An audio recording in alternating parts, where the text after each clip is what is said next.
Good morning, everyone. Happy Friday to you. My name is Don K. Preston. I am the president of Preterist Research Institute of Ardmore, Oklahoma. This is what I call my morning musings. This is video number 12 in our examination of the book written by Kenneth Gentry entitled, Have We Missed the Second Coming? By the way, thank you so much for those of you who have sent me so many private emails and private messages expressing your appreciation for this series. Well, you know, in his book, Dr. Gentry sets out to prove that Matthew chapter 24 and 25 speaks of two different events. Now, I'm going to pass right over some of his claims. For instance, I'm not going to go in depth on it, but I just simply want to make the observation that Dr. Gentry makes the claim that when the disciples ask about the term, the end of the age, and that Matthew uses the term soon-to-leah. Well, Gentry argues, quote, on page 74, footnote number 2, that Matthew uses the word soon-to-leah only for the world's end. Folks, I've got to tell you that is absolutely specious. I mean, there's no justification for that whatsoever. That is just simply a bald-faced assertion without any proof whatsoever. So, Dr. Gentry, in his so-called exegesis of the Olivet Discourse, makes some humongous assertions, some humongous presuppositional claims without ever supporting them.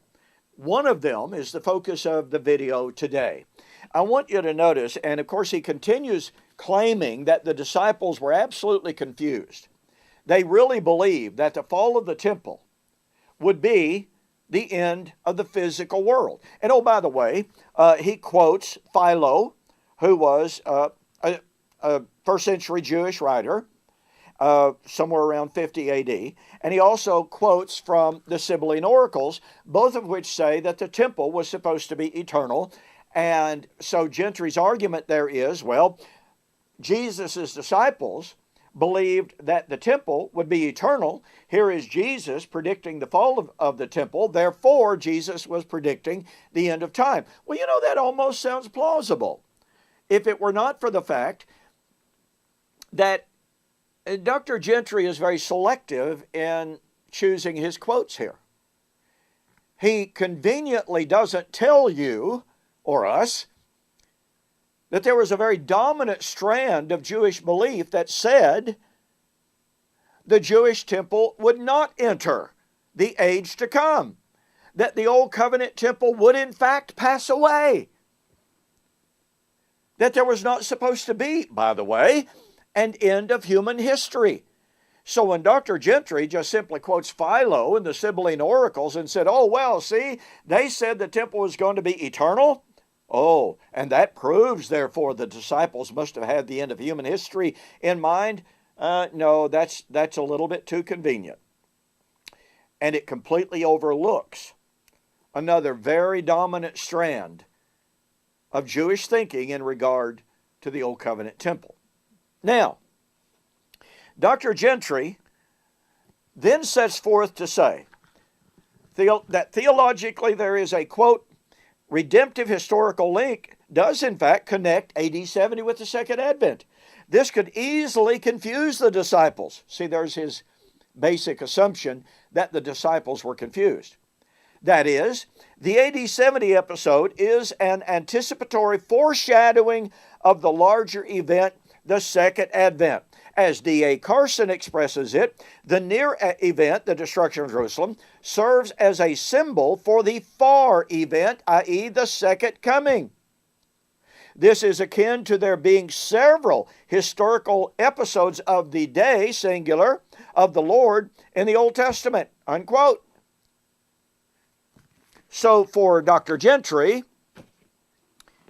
AD 70, and by the way, don't forget, Dr. Gentry does believe, as I have documented over and over and over again in my writings, Dr. Gentry absolutely believes that the end of the Old Covenant age occurred in AD 70. The New Covenant bride completely supplanted the Old Covenant in AD 70. I document that in my book, We Shall Meet Him in the Air. Now, So here is Dr. Gentry saying AD 70 was a type, a foreshadowing of the real end. Now, I've got to tell you, I tried to believe that for a while. But here's the problem. There is not a single New Testament writer that hints at that idea.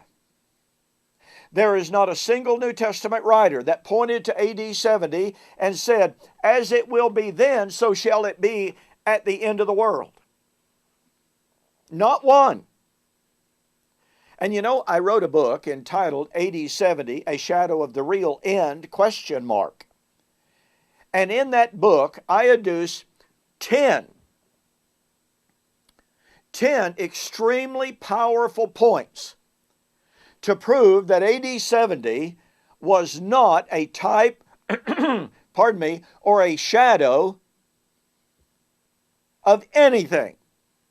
Look, Paul said in 1 Corinthians chapter 10 and verse 11, the end of the ages has come upon us. Now, the word end there is telos, and it's goal. Means goal. Now, it can also mean termination. That's no doubt about that. But you see, the termination of the old was the full arrival of the new. And thus, the end of the old was the goal of all of the previous ages. Now look here, look at what Paul does not say. Paul doesn't say, well, one of the goals of all of the previous ages has arrived, but we're really looking for the real one. No.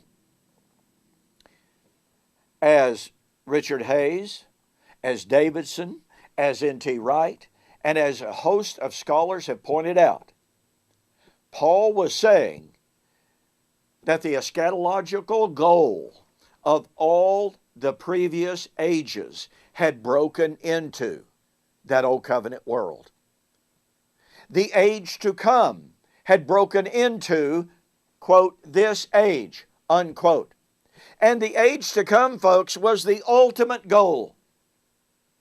The age to come was the age of the resurrection. In fact, the resurrection would lead directly to the age to come. It was the doorway into.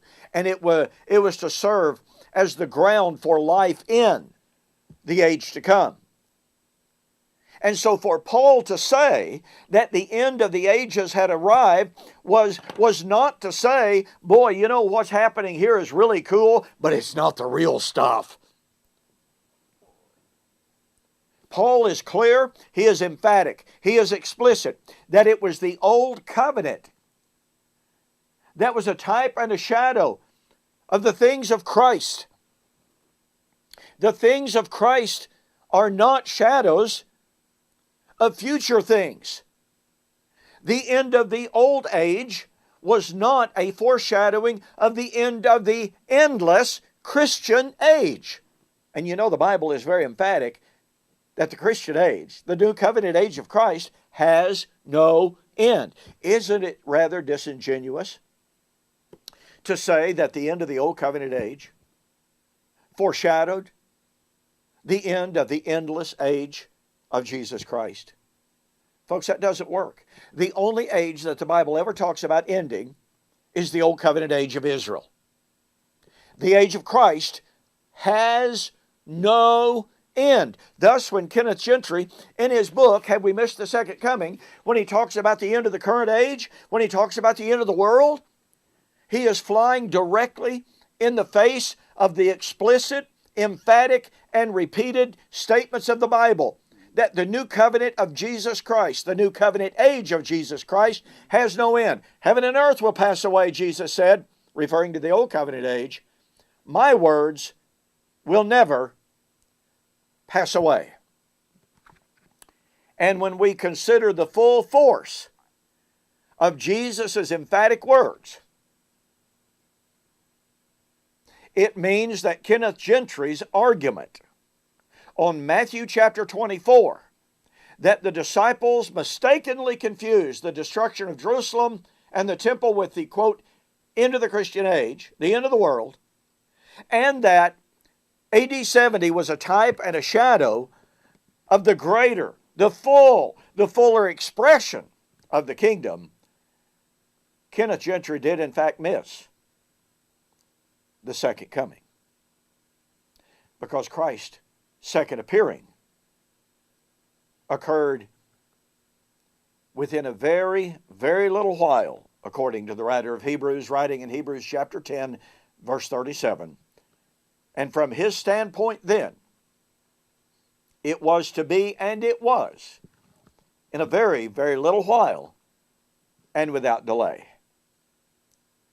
These statements completely nullify Kenneth Gentry's book, Have We Missed the Second Coming? Well, thank you for joining me for this morning's Morning Musings. Lord willing, we will see you on Monday.